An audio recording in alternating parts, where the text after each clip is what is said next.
सोचो, अगर तुम्हारे हाथ में एक फूल हो और तुम उसे बहुत जोर से पकड़ लो तो क्या होगा? हाँ, उसकी पंखुड़ियां टूट जाएंगी। लेकिन अगर तुम उसे हल्के से पकड़ो तो वह सुंदर भी लगेगा और खिलता भी रहेगा। जिंदगी भी कुछ ऐसी ही है। मनुष्य की सबसे बड़ी परेशानी यही है, वह हर चीज को अपने कंट्रोल में रखना चाहता है। वह सोचता है लोग मेरी बात माने, हालात मेरी मर्जी से चले और भविष्य बिल्कुल वैसा बने जैसा मैंने सोचा है। लेकिन सच्चाई यह है, जिंदगी कभी किसी की मर्जी से नहीं चलती। जिंदगी नदी की तरह है, वह अपने रास्ते बहती रहती है और जो इस बहाव के खिलाफ जाने की कोशिश करता है उसे सिर्फ दर्द मिलता है। इसीलिए कहा गया है, छोड़ दो, सब अपने आप ठीक हो जाएगा। जब हम छोड़ते हैं तभी हमारा संघर्ष खत्म होता है।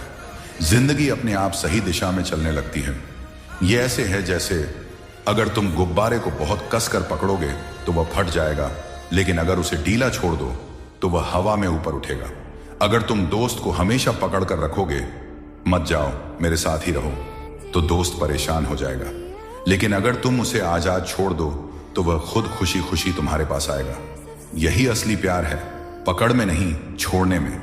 हम डरते हैं अगर मैंने छोड़ दिया तो सब बिगड़ जाएगा, लेकिन असल में उल्टा होता है। जितना कसकर पकड़ोगे उतना ही टूटेगा, जितना छोड़ोगे उतना ही सब कुछ आसान हो जाएगा। सोचो, कितनी बार तुमने सोचा कि सब कुछ तुम्हारी प्लानिंग के हिसाब से होगा, लेकिन जिंदगी ने तुम्हें बिल्कुल अलग रास्ते पर भेज दिया और बाद में जब तुमने पीछे मुड़कर देखा तो समझ आया कि वही रास्ता तुम्हारे लिए सबसे अच्छा था। यानी जिंदगी तुम्हारे लिए वही करती है जो सही होता है। तो याद रखो, छोड़ना हार मानना नहीं है। छोड़ना मतलब है भरोसा करना कि जिंदगी मुझे संभाल लेगी। जैसे ही तुम छोड़ते हो, चिंता खत्म हो जाती है, दिल हल्का हो जाता है, प्यार गहरा हो जाता है और जिंदगी खिलने लगती है। इसलिए आज से एक मंत्र याद रखो, छोड़ दो, सब अपने आप ठीक हो जाएगा।